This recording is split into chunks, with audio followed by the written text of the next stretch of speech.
నమస్తే, నా పేరు ప్రశాంతి. రాకెట్ న్యూస్ కు స్వాగతం. ముందుగా హెడ్లైన్స్ చూద్దాం. నరసరావుపేటలోని వివిధ ప్రాంతాల్లో జరుగుతున్న పారిశుద్ధ్య పనుల ఆకస్మిక తనిఖీ. మున్సిపల్ కమిషనర్ జశ్వంతరావుతో కలిసి పర్యటించిన ఎమ్మెల్యే చెదలవాడ. జొన్నలగడ్డ శ్రీ పోలేరమ్మ తల్లి ఆలయంలో ప్రత్యేక పూజలు. శరన్నవరాత్రి ఉత్సవాలను పురస్కరించుకొని నరసరావుపేట ఐసిఐసిఐ బ్యాంకు ఖాతాదారులకు ఉన్నతాధికారులు న్యాయం చేయాలి. అధికారులను కలిసిన ఎమ్మెల్యే డాక్టర్ చెదలవాడ అరవింద్ బాబు. దసరా ఉత్సవాల్లో భాగంగా భక్తి శాస్త్రీయ సంగీత కార్యక్రమాలు. నరసరావుపేట శ్రీ శృంగేరి శంకర మఠం ప్రాంగణంలో ఘనంగా శ్రీ కనకదుర్గాదేవి అమ్మవారికి ప్రత్యేక పూజలు. సత్తెనపల్లి గణేష్ శివసేన ఆధ్వర్యంలో ఆంధ్రప్రదేశ్ సాగుదారుల హక్కుల చట్టం 2024పై తొలి సమావేశం. గుంటూరు కలెక్టరేట్లో పాల్గొన్న వ్యవసాయ శాఖ మంత్రి అచ్చెన్నాయుడు. నరసరావుపేట ఇంజనీరింగ్ కళాశాలలో ఎగ్జిబిషన్ ఏర్పాటు చేసిన ఇస్రో ప్రపంచ అంతరిక్ష వారోత్సవాల్లో భాగంగా విడాకులు తీసుకున్న భార్యను వివస్త్ర చేసి తీసిన వీడియోను ఇప్పుడు పోస్ట్ చేసిన భర్త న్యాయం చేయాలి అంటూ డీఎస్పీ నాగేశ్వరరావును కలిసిన బాధితురాలు. ట్రాఫిక్ రూల్స్ అతిక్రమిస్తే చర్యలు తప్పవు. ట్రాఫిక్ సిఐ లోకనాథం హెచ్చరిక. కామ్రేడ్ వరిసే కోటయ్య అంతిమ యాత్రలో పాల్గొన్న ప్రజా సంఘాల నాయకులు. మాచర్ల నియోజకవర్గ పరిధిలోని అడిగొప్పల గ్రామంలో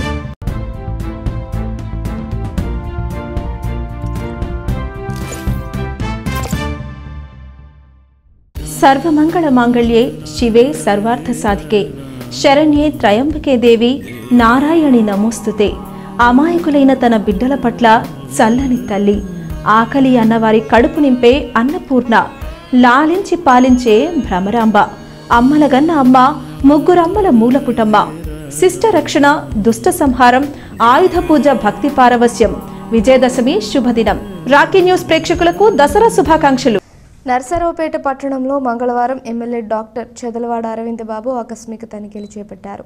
వార్డుల్లో జరుగుతున్న పారిశుద్ధ్య పనులను పర్యవేక్షించారు. పట్టణంలోని ప్రధాన రహదారులను శుభ్రం చేయాలని, అలాగే వార్డుల్లో చెత్త సేకరణ ప్రతిరోజు చేయాలని ఆదేశించారు.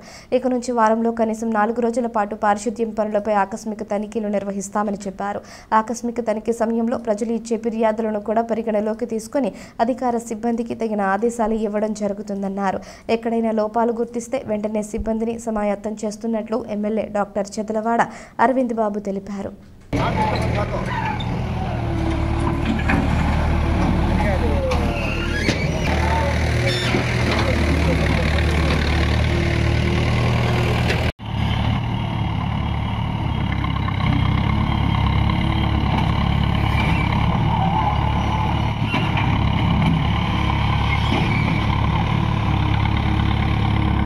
నరసరావుపేట మండలం జొన్నలగడ్డ గ్రామంలోని శ్రీ పోలేరమ్మ తల్లి ఆలయంలో దశమ నవరాత్రి ఉత్సవాలు జరుగుతున్నాయి. 5వ రోజైన సోమవారం అమ్మవారు ధనలక్ష్మీదేవి అలంకారంలో భక్తులకు దర్శనమిచ్చారు. ప్రతిరోజు ఉదయం పూట కుంకుమ పూజ, సోమవారం సాయంత్రం దీపాలతో శివలింగ ఆకారం ఏర్పాటు చేయడం జరిగింది. అధిక సంఖ్యలో భక్తులు పాల్గొని దర్శనం చేసుకుని తీర్థ ప్రసాదాలు స్వీకరించినట్లు అర్చకులు సూర్య భగవాన్ తెలిపారు.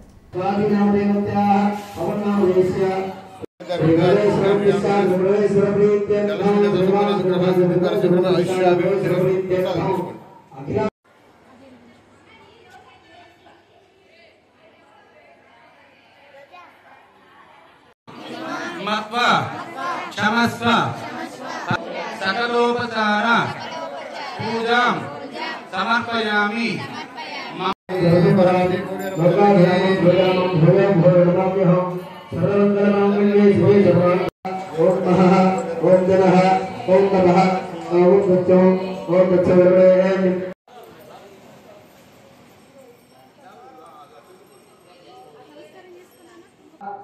ఓం శ్రీమాత్రే నమః. శ్రీ పోలేరమ్మ తల్లి దేవతాభ్యో నమః. జొన్నలగడ్డ గ్రామంలో వెలిసినటువంటి శ్రీ పోలేరమ్మ తల్లి దేవస్థానంలో నవరాత్రి ఉత్సవంలో అంగరంగ వైభవంగా జరుగుతున్నాయి. ఈ నవరాత్రి ఉత్సవంలో భాగంగా ప్రతిరోజు కూడా గోపూజ, కుంకుమ పూజ, సువాసిని పూజ, బాల పూజ, అలానే అమ్మవారికి కూడా లలితా సహస్రనామ పలుకు కుంకుమ పూజ, మిగతా విశేషమైనటువంటి పూజలు జరుగుతూ ఉన్నాయి. భక్తులందరూ కూడా అమ్మవారిని దర్శించుకొని అమ్మవారి యొక్క అనుగ్రహానికి పాత్రలవుతూ ఉన్నారు. అమ్మవారు ఈ రోజున ధనలక్ష్మీదేవిగా భక్తులకు దర్శనమిస్తున్నారు. భక్తులందరూ కూడా అమ్మవారిని దర్శించి అమ్మవారి యొక్క కృపా కటాక్షాలకి పాత్రలు కావాల్సిందిగా కోరుకుంటున్నాము. జై పోలేరమ్మ తల్లి. అలాగనే ఈరోజు సోమవారం సందర్భంగా సాయంత్రం పూట శివునికి ప్రీతిగా దీపోత్సవం కార్యక్రమం అనేది దేవాలయంలో నిర్వహించడం జరిగింది. ప్రతిరోజు కూడా ఏదో ఒక విశేషమైనటువంటి పూజ జరుగుతూ ఉన్నది దేవాలయంలో. భక్తులందరూ కూడా ఈ యొక్క అవకాశాన్ని వినియోగించుకొని అమ్మవారి యొక్క అనుగ్రహానికి పాత్రలు కావాల్సిందిగా కోరుకుంటున్నాం. ఐసిఐసిఐ బ్యాంకులో ఖాతాదారులకు సంబంధించిన ఫిక్స్డ్ డిపాజిట్ల నుంచి కోట్లు విలువ చేసే సొమ్ము గల్లంతు కావడంపై పూర్తి స్థాయి దర్యాప్తు జరిపి దోషులను శిక్షించడమే కాకుండా ఖాతాదారులు ఎటువంటి నష్టం జరగకుండా చర్యలు తీసుకోవాలని శాసనసభ్యులు డాక్టర్ చెదలవాడ అరవింద్ బాబు అధికారులను ఆదేశించారు. సోమవారం ఎమ్మెల్యే డాక్టర్ చెదలవాడ స్వయంగా బ్యాంకుకు వెళ్లి అధికారులను కలిసి వివరాలు తెలుసుకున్నారు. ఖాతాదారులకు సంబంధించిన డిపాజిట్ల నుంచి పెద్ద మొత్తంలో మేనేజర్ నరేష్, అప్రైజర్ హరీష్ కుమ్మక్కై గల్లంతు చేసినట్లు బ్యాంకు ఉన్నతాధికారులు గుర్తించారు. ఐసిఐసిఐ బ్యాంక్ నరసరావుపేట శాఖతో పాటు చిలకపాడు శాఖలో కూడా పెద్ద మొత్తంలో నగదు గల్లంతైనట్లు ఇటీవల వెల్లడైంది. సుమారు 50 కోట్లకు పైగా ఖాతాదారుల సొమ్ము స్వాహా చేసినట్లు వెల్లడి కావడంతో ఉన్నత స్థాయి అధికారులు పూర్తి స్థాయి దర్యాప్తును చేపట్టారు. కేవలం నరసరావుపేట బ్రాంచ్లో సుమారు 15 కోట్లు మాయమైనట్లు ప్రచారం జరుగుతుంది. ఈ నేపథ్యంలో ఎమ్మెల్యే డాక్టర్ చెదలవాడ ఖాతాదారుల విజ్ఞప్తి మేరకు అధికారులను సంప్రదించి న్యాయం చేయాలని స్పష్టం చేశారు. మీకు బాండ్లు కావాలంటే బాండ్లు ఇస్తాం, క్యాష్ కావాలంటే క్యాష్ ఇస్తాం. ఎంక్వైరీ అంటే మీకు చదువుతున్నారు? మేము 5 రోజులు పెట్టాలి, 5 days. మీరు ఎప్పుడు వేసారు? మేము వేసి 1.5 year అవుతుంది. బాండ్ ఇచ్చారు? బాండ్ ఇచ్చారు. ఇప్పుడు ఆ బాండ్ తీసుకొచ్చారు? బాండ్ తీసుకొచ్చి అడిగితే ఇప్పుడు డబ్బులు అయిపోయినాయి అంటే మేము గొడవ చేస్తే దానికి ఇప్పుడు వాళ్ళు పై వాళ్ళు వచ్చి సమాధానం చెప్పారు. మొత్తం అందరిది కలిసి 65, అందరి పేర్ల మీద 65. ఏమైంది, వాళ్ళు బ్యాంకులు లూటింగ్ చేసి ఒకటేమో వెళ్ళిపోయిండు, ఏడున్న స్టాఫ్ అంతా తలా ఇంత పంచుతున్నారు. లేవంట, అకౌంట్లో లేవంట. డిపాజిట్లు మీ కాళ్ళు ఏమంటారు, బాండ్లే మా కాడనే ఉన్నాయి. నర్సరావుపేట శ్రీ శృంగేరి శంకర మఠంలో దసరా ఉత్సవాలను ఘనంగా నిర్వహిస్తున్నారు. శ్రీ శారదాదేవి అమ్మవారు సోమవారం అన్నపూర్ణాదేవి అలంకారంలో భక్తులకు దర్శనమిచ్చారు. దసరా నవరాత్రుల సందర్భంగా శ్రీ శారదా అమ్మవారికి ప్రత్యేక పూజలు నిర్వహిస్తున్నారు. శంకరమఠం ఆవరణంలో భక్తి, శాస్త్రీయ సంగీతం కార్యక్రమాలు ఘనంగా జరిగాయి. ఈ కార్యక్రమాలను మేనేజర్ కోట వెంకట కోటి నాగరాజు, సర్వాధికారి మురళి పర్యవేక్షించారు.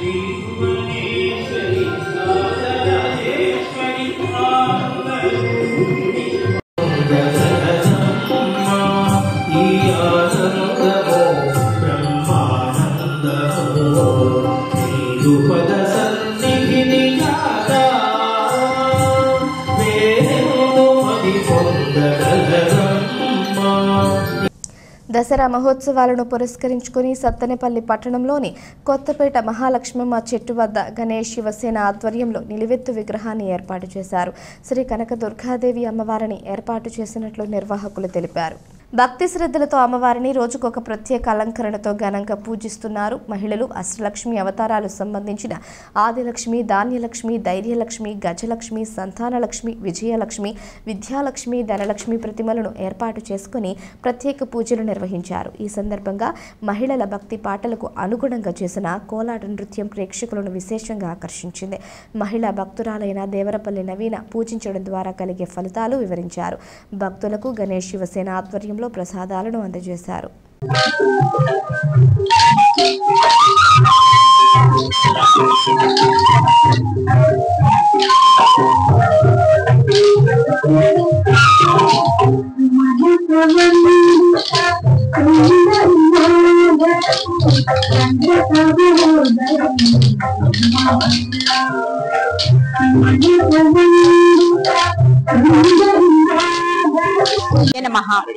అందరికీ నమస్కారం. ఈ రోజు దసరా నవరాత్రుల్లో 5వ రోజు. 5వ రోజు సందర్భంగా మా పందిట్లో పర్వతవర్ధిని దేవి అలంకరణ చేశారు. ఆ రోజు మేమందరం అష్టలక్ష్ములతో వచ్చి కోలాట ప్రదర్శన చేయాలనుకున్నాం. దానికోసం అని చెప్పేసి నా లక్ష్మి వచ్చేసరికి సంతాన లక్ష్మి అన్నమాట. సంతాన లక్ష్మి అనగానే దేశ అభివృద్ధికి గాని దేనికైనా గాని అమ్మవారిని తలుచుకుంటేనే మన దేశ అభివృద్ధి చెందుతుంది. ఓం శ్రీ గజలక్ష్మీ దేవి అయిన నమః. గజలక్ష్మి అమ్మవారు అంటే మనకంటూ మన ఆపదలోను కష్టాల్లోనూ మనకంటూ ఒకరు ఉన్నారని తెలియచేసేదే గజలక్ష్మి అమ్మవారు. మన అన్నిట్లోనూ తోడుంటారు. మనకి మన వాళ్ళు ఉన్నారు అనే ధైర్యాన్ని ఆ అమ్మవారు మనకు కల్పించింది. ఎంత కష్టం వచ్చినా మన వాళ్ళు ఉన్నారనే ధైర్యం ఉంటే ఆ కష్టం ఎంత పెద్దదైనా చిన్నదైపోతుంది. అలాంటి కష్టాలని మనల్ని గట్టెక్కించి మనకు ఆ ధైర్యాన్ని అందించి అమ్మవారు అందబలాన్ని అర్ధబలాన్ని మనకి కలగజేస్తుంది. ఓం విద్యాలక్ష్మీదేవి నమః. ఒకనొక ఊరిలో అజ్ఞానంతో బతికే జనాలకి ప్రజలందరికీ జ్ఞానాన్ని ఇవ్వడానికి సరస్వతీదేవి అమ్మవారు విద్యాలక్ష్మిగా వెలిసింది. అందరికీ జ్ఞానాన్ని ఇవ్వడం కోసం వచ్చింది కాబట్టి విద్యాలక్ష్మిగా వెలిసింది. ఆంధ్రప్రదేశ్ సాగుదారుల హక్కుల చట్టం 2024పై రైతులు, కౌలు రైతులు, రైతు సంఘ ప్రతినిధులు, స్టేక్ హోల్డర్స్తో మొదటి ప్రాంతీయ స్థాయి సమావేశం గుంటూరు కలెక్టరేట్లో నిర్వహించారు. పాల్గొన్న రాష్ట్ర వ్యవసాయ శాఖ మంత్రి కింజారపు అచ్చెన్నాయుడు అధ్యక్షతన జరిగిన సమావేశానికి అధికారులు, రైతులు, కౌలు రైతుల్ని పెద్ద సంఖ్యలో పాల్గొన్నారు. రైతుల సంక్షేమాన్ని కాంక్షిస్తూ తెచ్చిన చట్టంపై అన్ని వర్గాల నుంచి ఆమోదయోగ్యమైన అభిప్రాయాలు వచ్చిన తర్వాతనే తొలి సమావేశాన్ని గుంటూరులో ఏర్పాటు చేశామన్నారు. రాష్ట్రంలోని మిగతా ప్రాంతాల్లో కూడా సమావేశాలను నిర్వహించి అభిప్రాయాలు సేకరిస్తామన్నారు. ఎవరైనా మార్పు సూచిస్తే ముఖ్యమంత్రి చంద్రబాబుతో సంప్రదించి తగిన చర్యలు తీసుకుంటానని మంత్రి అచ్చెన్నాయుడు హామీ ఇచ్చారు. 11 చట్టాన్ని పూర్తిగా రద్దు చేసి మళ్ళీ 2019 కౌలు రైతుల చట్టం అని చెప్పి ఒక చట్టాన్ని తీసుకొచ్చారు. ఆ చట్టంలో ఒక దుర్మార్గమైనటువంటి క్లాజ్ పెట్టడం వల్ల రైతు సంతకం పెడితే తప్ప కౌలు రైతులకి కార్డు ఇచ్చే పరిస్థితి లేదు. దానివల్ల ఎంటైర్ రైతులు భయాందోళన చెంది సంతకం పెడితే నా భూమికి ఏమైనా నష్టం వస్తుందని చెప్పి 45% కౌలు రైతులకి న్యాయం జరిగినటువంటి పరిస్థితి నుంచి మళ్ళీ 1-2% పడిపోయింది. గత 5 సంవత్సరాలు ఎవరికి కార్డులు ఇవ్వలేదు, ఎక్కడ బ్యాంకు నుంచి రుణాలు ఇచ్చిన పరిస్థితి లేదు. దీనివల్ల కౌలు రైతులు విపత్తులు వచ్చేటప్పుడు, నష్టపోయేటప్పుడు పూర్తిగా పరిహారం అందక చాలా ఇబ్బందులు పడినటువంటి పరిస్థితిని చూసి మళ్ళీ మొన్న ప్రభుత్వం వచ్చిన తర్వాత ఒక పగడ్బందీ కౌలు రైతుల చట్టాన్ని తీసుకురావాలని చెప్పి నిర్ణయించాము. చట్టాన్ని రూపొందించాం. గతంలో క్యాబినెట్లో పెట్టడానికి తీసుకెళ్ళాం. నాకు కూడా ఎంత వేరం చట్టం తెచ్చి కౌలు రైతులకి న్యాయం చేద్దామనే తాపత్రయంతో ఉన్నాను తప్ప ఈ ఆలోచన రాలేదు. ముఖ్యమంత్రి గారు చట్టం చాలా మంచిది, దీనివల్ల కౌలు రైతులకి న్యాయం జరుగుతుంది, భూమికి రైతుకి చాలా అవినాభావ సంబంధం ఉంటుంది, ఇదేదో మనమే క్యాబినెట్లో కూర్చొని చట్టం పాస్ చేయడం కంటే దీన్ని వైడ్గా డిస్కషన్ జరగాలి, అందరూ ఈ డిస్కషన్లో పాల్గొవాలని ఒక ఆలోచన ముఖ్యమంత్రి గారు చేసి ప్రాంతీయ సదస్సులు పెట్టి రైతులను పిలవండి, కౌలు రైతులను పిలండి, రైతు సంఘాలను పిలండి, ఈ చట్టాన్ని ఒకసారి ఎక్స్ప్లెయిన్ చేయండి, ఇంకా ఏవైనా వారి సలహాలుంటే తీసుకొని 4 రోజులు ఆలస్యమైనా సరే ఒక పగడ్బందీ చట్టాన్ని తీసుకొద్దామని ముఖ్యమంత్రి గారు ఆదేశాలు ఇవ్వడం, ఈ రాష్ట్రంలో 7 ప్రాంతీయ సదస్సులు పెట్టాలని చెప్పి నిర్ణయం చేశాం. ప్రపంచ అంతరిక్ష వారోత్సవాల్లో భాగంగా నరసరావుపేట ఇంజనీరింగ్ కళాశాలలో ఇస్రో ప్రతినిధులు ఎగ్జిబిషన్ ఏర్పాటు చేశారు. సోమవారం నుండి బుధవారం వరకు కొనసాగనుంది. ఈ సందర్భంగా విద్యార్థులకు ఇస్రో సిబ్బంది, కళాశాల అధ్యాపకులకు అవగాహన కల్పిస్తున్నారు. నరసరావుపేట పట్టణంలోని వివిధ కళాశాలల, పాఠశాలల విద్యార్థులు ఎగ్జిబిషన్ చూసేందుకు పెద్ద ఎత్తున తరలివచ్చారు. ఇస్రో మన దేశానికి ఎనలేని సేవలు అందిస్తుందని ఇంజనీరింగ్ విద్యార్థులు అభిప్రాయపడ్డారు.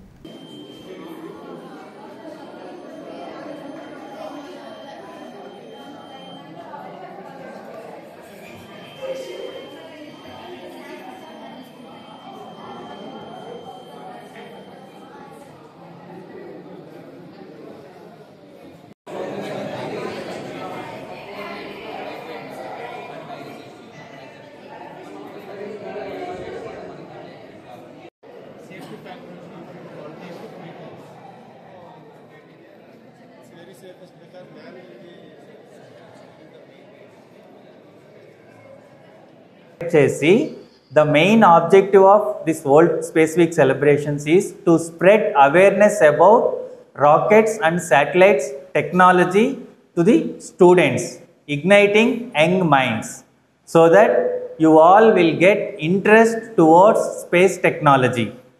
What is the useful of space technology? Can anyone tell? Applications of space technology. GSLV Mark 3ని కొంచెం మోడిఫై చేసుకొని మన ఆస్ట్రోనాట్స్ని అప్పర్ అట్మాస్ఫియర్కి పంపించడం కోసం డెవలప్ చేసుకున్నాం. సో ఇది బేసిక్గా 3 స్టేజ్ వెహికల్. ఈ మొత్తం కలిపి ఒక సింగిల్ స్టేజ్ కింద తీసుకోవచ్చు. సో దీన్ని లిక్విడ్ స్టేజ్ అంటారు. L110, 2 S200 సాలిడ్ ఫ్యూయల్స్, అంటే 200 టన్స్ ఒక్కొక్క దాంట్లో ఫ్యూయల్ ఉంటుంది. టోటల్ 400 టన్స్ ఫ్యూయల్ ఉంటుంది సాలిడ్. ఇందులో 110 టన్స్ లిక్విడ్ ఫ్యూయల్ ఉంటుంది. ఓకేనా. సో దీని తర్వాత నెక్స్ట్ వచ్చేటప్పటికి క్రయో స్టేజ్. ఈ క్రయో స్టేజ్లో కంప్లీట్గా మనకి లిక్విడ్ ఆక్సిజన్, లిక్విడ్ హైడ్రోజన్ ఉంటాయి. ఈ ఫ్యూయల్ ఇది C25 స్టేజ్. ఇది C25 అంటే 25 టన్స్ ఆఫ్ క్రయో ప్రొపలెంట్. దీని తర్వాత వచ్చేదంతా కూడా మన క్రూ మాడ్యూల్, హ్యూమన్స్ని తీసుకెళ్ళడానికి use. This is PV Naveen. ISRO వాళ్ళు మా కాలేజీలో వరల్డ్ స్పేస్ వీక్ పెట్టడం చాలా గర్వకారణంగా ఉంది. మన పల్నాడు జిల్లాలో ఇది పెట్టడం, అది మా కాలేజీకి రావడం, సో మా స్టూడెంట్స్ అందరికీ ఒక అవకాశం అనుకుంటున్నాం. ఈ సైన్స్ ఫేర్లో అసలుకి స్టార్టింగ్ రాకెట్ ఎక్కడి నుంచి స్టార్ట్ అవుతుంది, రాకెట్లో ఎలా వర్క్ చేస్తారు, ఒక యాస్ట్రోనాట్ని ఎలా పంపిస్తారు, ప్రతిదీ డీటెయిల్డ్గా ఒక షీల్డ్స్ పెట్టారు, ఫోల్డర్స్ పెట్టి ఎక్స్ప్లెయిన్ చేస్తున్నారు. అలానే ఒక అంటే ఎగ్జాంపుల్ మోడల్స్ కూడా పెట్టారు. అలానే విధంగా కాంపిటీషన్స్ కూడా కండక్ట్ చేస్తున్నారు బయట నుంచి వచ్చిన స్టూడెంట్స్కి. ఈ వరల్డ్ స్పేస్ వీక్లో మేము పార్ట్ అవ్వడం చాలా గర్వకారణంగా ఉంది. ఈ అవకాశాన్ని ఇచ్చిన ఇస్రో వాళ్ళకి థ్యాంక్ యూ సో మచ్.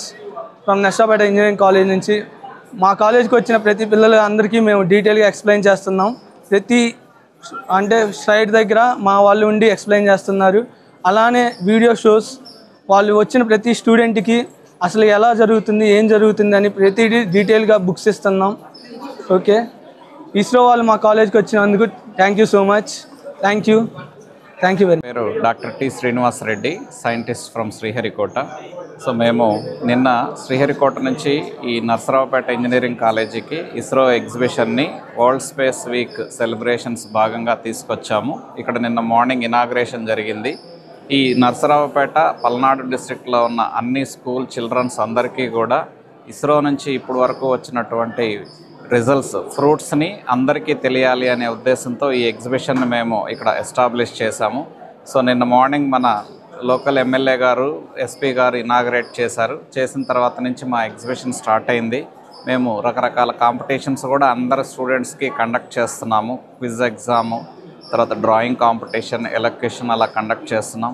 మా ఇస్రో నుంచి అరౌండ్ ఒక 30 ప్యానల్స్ని, డిఫరెంట్ రాకెట్స్ యొక్క ఇన్ఫర్మేషన్స్ని, డిఫరెంట్ రాకెట్ మోడల్స్ని ఇక్కడికి తీసుకొచ్చి మా అన్ని ఎగ్జిబిట్స్ అన్నీ కూడా డిస్ప్లేలో పెట్టి మా స్టాఫ్ అందరూ వచ్చి ఈ యొక్క ఇస్రో ఫ్రూట్స్ని అందరికీ తెలిసే విధంగా ఎక్స్ప్లెయిన్ చేయడానికి ఈ 3 days మేము ఇక్కడే ఉండి వారికి వచ్చినటువంటి డౌట్స్ అన్నిటినీ కూడా క్లారిఫై చేయడానికి ఇక్కడే ఉంటున్నాము. సో ఈ అవకాశాన్ని అందరూ ఉపయోగించుకొని దీని నుంచి ఇస్రో యొక్క ఫ్రూట్స్ అందరూ తెలుసుకునే విధంగా ఉండాలి అనే ముఖ్య ఉద్దేశంతో ఈ ప్రోగ్రామ్ని ఇక్కడ పెడుతున్నాము, జరుగుతూ ఉంది. ఈ ప్రోగ్రామ్ని అందరూ తిలకించి దీని నుంచి యొక్క మంచి ఫలితాన్ని అందరూ తీసుకోవాలి, విద్యార్థులందరూ బెనిఫిట్ పొందాలి అని మేము ఆశిస్తున్నాము. మున్సిపల్ గర్ల్స్ హై స్కూల్ నుంచి స్పేస్ ఎగ్జిబిషన్ చూడటం కోసం విద్యార్థులను తీసుకురావడం జరిగింది. ఇక్కడ పిల్లలు చక్కగా జిఎస్ఎల్వి, పిఎస్ఎల్వి అంటే ఎంతో డిఫరెన్స్ తెలుసుకున్నారు. తర్వాత ఏ విధంగా మనం ఈ వెహికల్ని పిఎస్ఎల్వి, జిఎస్ఎల్వి లాంచ్ చేస్తారో కూడా వాళ్ళు చక్కగా డెమో ద్వారా కూడా వాళ్ళు చక్కగా చూసి తెలుసుకున్నారు. Thank you. I am Jasmita and I am from Andhra High School. Today we are very glad to be here. We are watching everything here by the ISRO team. We have watched rocket launch and many explanations that people give us. I am studying 9th class from Municipal Girls High School. మేము ఇక్కడికైతే space day కోసం వచ్చాము చూడడానికి. మా teacher అయితే మమ్మల్ని తీసుకొని వచ్చారు మేము చూడడానికి. ఇక్కడైతే చాలా విషయం నేర్చుకున్నాను. చాలా కొత్త కొత్త విషయాలు అయితే అన్న వాళ్ళందరూ క్రియేట్ చేసి మాకు చెప్పారు. చాలా ప్రాజెక్ట్స్ కూడా చాలా బాగున్నాయి. చిలకలూరిపేటకు చెందిన ఓ మహిళ తన భర్త వేరే స్త్రీతో అక్రమ సంబంధం పెట్టుకుని తనతో కాపురం చేయడం లేదని పోలీసులకు ఫిర్యాదు చేసింది. ఇదే విషయంపై భర్తను ప్రశ్నించడంతో తన భర్త రేష్మా అనే మహిళ మరియు మరికొందరు తను నిద్రిస్తున్న సమయంలో ఇంటికి వచ్చి ఒంటిపై ఉన్న వస్త్రాలను తొలగించి దారుణంగా కుట్టారని మహిళ ఆవేదన వ్యక్తం చేసింది. ఘటన అనంతరం భర్తతో విడాకులు తీసుకుని దూరంగా ఉంటున్నానని బాధితురాలు వెల్లడించింది. విడాకులు తీసుకుని 5 నెలలు గడిచిందని, గతంలో తనపై దాడి చేసినప్పుడు తనకి తెలియకుండా తీసిన వీడియో ఇప్పుడు సోషల్ మీడియాలో పోస్ట్ చేశారని, ఇలాంటి చర్యలకు పాల్పడిన వారిపై తక్షణమే పోలీస్ చర్యలు తీసుకుని న్యాయం చేయాలని మంగళవారం నర్సరావుపేట డీఎస్పీని కలిసి కోరినట్లు బాధిత మహిళ తెలియజేసింది. నా పేరు దీప్తి, మాది చిలకలూరుపేట. నేను గత సంవత్సరం క్రితం SC/ST కేసు అనేది ఫైల్ చేశాను చిలకలూరుపేట టౌన్ పోలీస్ స్టేషన్లో. రేష్మా అనే అమ్మాయికి నా భర్తకి ఇల్లీగల్ అఫైర్ ఉంది. వాళ్ళిద్దరిని నేను హెచ్చరించడం వల్ల ఆ రేష్మా అనే అమ్మాయి నైట్ టైం వాళ్ళ కుటుంబ సభ్యులతో వచ్చి నేను నిద్రిస్తున్న సమయంలో నా ఇంటి మీద దాడి చేసి నన్ను కొట్టారు. నన్ను కొట్టడంతో పాటు నా నైటీ ఎప్పదీసి నన్ను నగ్నంగా వీడియో తీసి దాన్ని ఇంటర్నెట్లో వాట్సాప్లో వైరల్ చేశారు. వైరల్ చేసింది కాక నన్ను చంపుతానని చెప్పి నన్ను బెదిరిస్తున్నారు. ఈ విషయం మీద నేను చిలకలూరుపేట టౌన్ పోలీస్ స్టేషన్లో ఎన్నిసార్లు కంప్లైంట్ చేసినా వాళ్ళు నా దగ్గర నుంచి రెస్పాన్స్ తీసుకోవట్లేదు. మా హస్బెండ్ కూడా ఉన్నాడు. అంటే అబ్బాయి పైకి రాకుండా కిందనే ఉండి వాళ్ళ పైకి పంపించాలి. మా హస్బెండ్కి నాకు విడాకులు వచ్చి ఒక 5 months అయింది. ఇంత జరిగిన తర్వాత ఎందుకు నాకు అని అనిపించేసి మేము డివోర్స్కి అప్లై చేసుకున్నాం. డివోర్స్ వచ్చి కూడా మాకు 5 months అయింది. డివోర్స్ వచ్చి 5 months అయినా సరే అబ్బాయి ఇంకా మా ఇంటి మీదకి వచ్చి మా మీద దాడి చేస్తూనే ఉన్నాడు. చిలకలూరుపేట పోలీస్ స్టేషన్గా నేను ఎన్నిసార్లు వెళ్ళి కంప్లైంట్ ఇచ్చినా సరే వాళ్ళు రెస్పాన్సే అవ్వట్లేదు. 15 months నుంచి కంప్లైంట్ ఇచ్చి నేను తిరుగుతున్నాను కానీ డిఎస్పీ ఆఫీస్కి చిలకలూరుపేట టౌన్ పోలీస్ స్టేషన్కి ఇంతవరకు వాళ్ళు నేను కంప్లైంట్ ఇచ్చిన వాళ్ళు ఒక్కసారి కూడా పోలీస్ స్టేషన్కి రాలేదు. నరసరావుపేటలోని శ్రీకృష్ణ చిత్రాలయ సెంటర్ వద్ద ఆటో డ్రైవర్లకు ట్రాఫిక్పై అవగాహన కార్యక్రమం ట్రాఫిక్ సిఐ లోకనాథన్ నిర్వహించారు. ఈ ప్రాంతంలో రోజురోజుకి పట్టణంలో ట్రాఫిక్ రద్దీ పెరిగిపోతున్న కారణంగా ప్రజలు ఇబ్బందులు పడుతున్నట్లు గుర్తించామన్నారు. అందువల్ల ఎక్కడ పడితే అక్కడ ద్విచక్ర వాహనాలు పార్క్ చేయడం, రోడ్లన్నీ ఆక్రమించి వ్యాపారాలు చేయడం మానుకోవాలని కోరారు. తోపుడు బళ్ల మీద అడ్డంగా నిలిపివేయడం వలన ట్రాఫిక్ పెద్ద సమస్యలా మారిందని అన్నారు. కాబట్టి షాప్ యాజమాన్యాలు తమ పరిధిలో వ్యాపారాలు కొనసాగించాలని కోరారు. అలా కాకుండా రోడ్లను ఆక్రమించి వ్యాపారాలు చేసుకుంటే వారిపై కఠిన చర్యలు ఉంటాయని ట్రాఫిక్ సిఐ లోకనాథం హెచ్చరించారు. నరసరావుపేట ప్రజలందరికీ మా పోలీసు వారి విజ్ఞప్తి అండి. ఈరోజు మేము ఇక్కడ నరసరావుపేటలోని చిత్రాలయ సెంటర్లో ఇక్కడ ఉండే ఆటో డ్రైవర్స్ ఎవరైతే ఉన్నారో వాళ్ళందరితో కూడా ఒక చిన్న సమావేశాన్ని ఏర్పాటు చేశాము. ఈ సమావేశం యొక్క ముఖ్య ఉద్దేశం ఏంటంటే ఎవరైతే ఆటో డ్రైవర్లు ఉన్నారో వాళ్ళందరూ కూడా ట్రాఫిక్ సంబంధించిన నియమాలు ఏవైతే ఉంటాయో దానికి సంబంధించి అందరూ కూడా పాటించాలని వాటి గురించే చెప్పాము. ముఖ్యంగా ఆటో డ్రైవర్లు లైసెన్సు, దానికి సంబంధించిన వాళ్ళు ప్రతి ఒక్కరూ డ్రైవింగ్ లైసెన్స్ కలిగి ఉండటం కానీ, ఆటోకు సంబంధించిన డాక్యుమెంట్ కలిగి ఉండటం కానీ అదొకటైతే, రెండవది రోడ్డు మీదకి వచ్చేటప్పుడు విధిగా ట్రాఫిక్ సంబంధించిన నియమాలు పాటించాలి. వేగంగా వెళ్ళకూడదు. అదేవిధంగా సిగ్నల్ వైలేషన్స్ గురించి కావచ్చు, అదేవిధంగా ఓవర్లోడ్ గురించి కావచ్చు, తాగి డ్రైవింగ్ చేయకపోవడం గురించి కావచ్చు, వీటన్నిటి గురించి కూడా వాళ్ళకి చెప్పాము. అదేవిధంగా వీళ్ళే కాకుండా వీళ్ళకి తెలిసిన వీళ్ళ మిత్రులు కావచ్చు, ప్రతి ఒక్కరికి కూడా ఏదైతే ఈరోజు మేము ఇక్కడ ఏర్పాటు చేసిన పర్పస్ ఏదైతే ఉందో ట్రాఫిక్ సంబంధించిన నియమాలు ఏవైతే ఉన్నాయో అవన్నీ కూడా ఖచ్చితంగా పాటించాలని చెప్పుకున్నాము. ముఖ్యంగా మనకి ఇక్కడ ఆర్టీసీ బస్టాండ్ దగ్గర కావచ్చు, చిత్రాలయ సెంటర్ కావచ్చు, అదేవిధంగా మల్లమ్మ సెంటర్ కానివ్వండి, పల్నాడు బస్టాండ్ కానివ్వండి, కోట సెంటర్ కానివ్వండి, ఈ అన్ని దగ్గరలో కూడా ఈ ఆటో డ్రైవర్లు ఎవరైతే ఉన్నారో వాళ్ళు కొంత పరిజ్ఞానం లేకపోవటం కావచ్చు, అవగాహన లేకపోవటం కావచ్చు, రోడ్డు మీద వాళ్ళ బళ్ళు పెడుతున్నారు. సో అవన్నీ కూడా ఏదైతే వాళ్ళకి సంబంధించిన పార్కింగ్ ప్లేస్ ఉంటుందో అక్కడ పెట్టుకోవటం కానీ, అదేవిధంగా రోడ్డు పక్కన ఆపుకోవటం కావచ్చు, ఈ అన్నిటి గురించి ఈరోజు మేము వీళ్ళతో సమావేశంలో అవి చెప్పాము. ఖచ్చితంగా అందరూ కూడా మేము చెప్పిన విషయాలు చాలా బాగా విన్నారు. వారు కూడా ఈ రోజు నుంచి ఈ ట్రాఫిక్ నియమాలు ఏవైతే ఉన్నాయో అవన్నీ కూడా పాటిస్తారు. అలాగే ప్రజలకు కూడా మా యొక్క విజ్ఞప్తి అండి, ఈ యొక్క ఆటో డ్రైవర్లనే కాదు, రోడ్డు మీదకి పబ్లిక్ ఎవరైనా 2 వీలర్స్ మీద రావచ్చు, కార్ల మీద రావచ్చు, అదేవిధంగా ఎందులో వచ్చినా కానీ మనకి నరసరావుపేట అనేది కొంచెం కంజెస్టెడ్ పట్టణం కాబట్టి ఆ వచ్చేటోళ్ళందరూ కూడా ట్రాఫిక్ నియమాలు విధిగా పాటించాలని చెప్పేసి మేము కోరుకుంటున్నాం. గత 4 దశాబ్దాలుగా పీడిత ప్రజల విముక్తి కోసం ముందుండి నడిచి తీవ్ర అనారోగ్యంతో అమరుడైన కామ్రేడ్ బర్సే కోటయ్య అంతిమ యాత్రలో పాల్గొన్న ప్రజా సంఘాల నాయకులు ఘనంగా జోహార్లు అర్పించారు. ఈ సందర్భంగా ప్రజా సంఘాల నాయకులు అడిగొప్పల గ్రామంలోని స్తూపం సెంటర్లో కామ్రేడ్ బర్సే కోటయ్య చేసిన విరోచిత పోరాట స్ఫూర్తిని గురించి వివరించారు. కామ్రేడ్ బర్సే కోటయ్య కుటుంబానికి ప్రగాఢ సానుభూతి తెలియజేశారు. ఈ కార్యక్రమంలో పీడీఎం సీనియర్ నాయకులు నల్లపాటి రామారావు, స్టేట్ కమిటీ సభ్యుడు శ్రీనివాసరావు, జిల్లా అధ్యక్ష కార్యదర్శులు షేక్ మస్తాన్ వలీ, జి రామకృష్ణ తదితరులు పాల్గొన్నారు.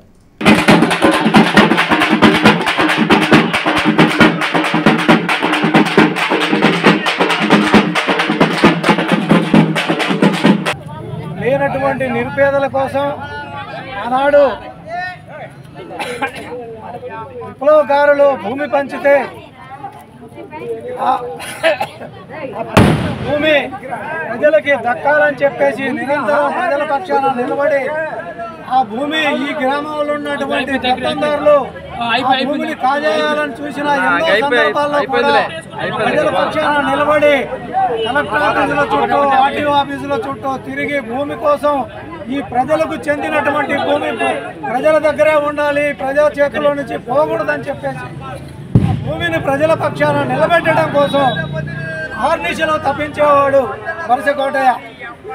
అనారోగ్యంతో దగ్గుకుంటూ ఆయన ఆరోగ్యం బాగలేక 2 నిమిషాలు కూడా నడవలేని పరిస్థితుల్లో కూడా ఎన్నో కార్యక్రమాల్లో పాల్గొంటూ నిరంతరం ప్రజల పక్షాన నిలబడి పోరాడిన అయినటువంటి బర్సే కోటయ్యని పీడీఎం తరఫున ఆయనకి నివాళులు అర్పిస్తున్నాం.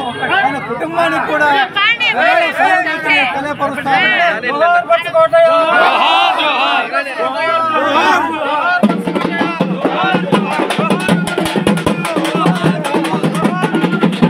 2025 మార్చిలో జరగబోతున్న కృష్ణా గుంటూరు పట్టభద్రుల ఎమ్మెల్సీ బరిలో పోటీ చేయబోతున్నట్లు లగడపాటి వేణుగోపాల్ ప్రకటించారు.